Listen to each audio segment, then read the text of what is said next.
So the objective of my study is to examine how artificial intelligence is being applied in everyday practice of the counselors or counseling psychologists. From their perspective, this study has been done, and the bottom line I have given is when we apply AI in day-to-day practice in this field, how ethically we use and responsibly we use, that is also taken a note. Yeah, next. So the methodology I used is a descriptive qualitative method. In last 6 years, whatever the resources I could make out, mainly through APA website, PubMed, Google Scholar, I have gone through those resources.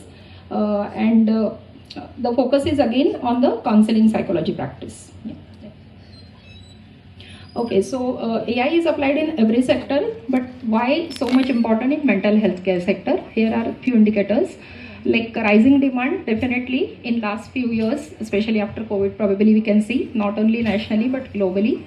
And if we see the ratio of professionals to the demand in the market, it's very low, we know all.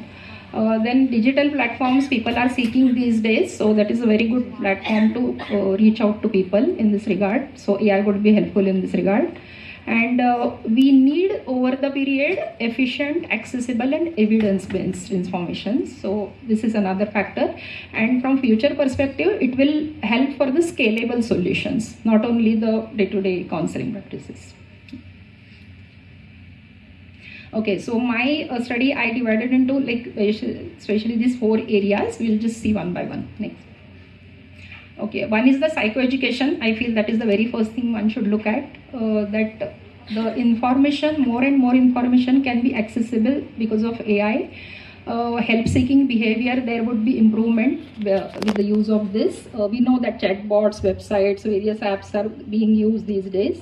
It will also help to reduce the stigma, and the more important is for preventive education. This all exercise would help with this.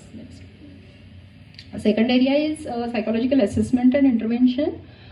In this again, like symptom tracking, like mood changing behavior, and these things are these days used. So personalized information can be more given, pattern recognition can be done, and definitely in documentation it will help a lot. But the bottom line is final diagnosis and therapy decisions are under professional judgment, not based on AI as such.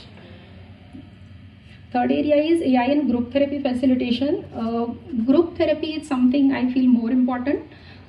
In future it would be used probably in more way. So how the people are engaging, participation trends, these all can be very easily monitored with the help of AI. We can get good feedback in terms of group dynamics, and definitely again a documentation summaries, individualized reports and all. But this all has to happen under the supervision of therapists. That's very important. Yeah. Fourth area is research and professional updates. When we are talking of so much information and current updates, the professional also has to have update. So again, for that it's very important that AI only can jot down. Even if we say therapies, there are hundreds of therapies. So we also need that help for our professional development. So that is another area I identified. So again, in that identification of early trends, like documentation support, skill building modules are there, especially coming in this sector now. So how we integrate responsibly with in our day-to-day practice is most important. Next. Okay, so this one example I tried to give, we know chatbots these days are being used. Anyone, school-going boy also comes up with a chatbot. It has become so easy. So these are some of the factors we have to look at. AI itself lacks empathy, but chatbot is something people are more using. So I mentioned inaccurate, it can be over dependency, there can be biases. Okay, so ethical guidelines, some of the important points like privacy, confidentiality, we have to know, let the client know how we are using, and avoidance to the vulnerable population, that's more important. And then adherence to the professional codes as well when we use it.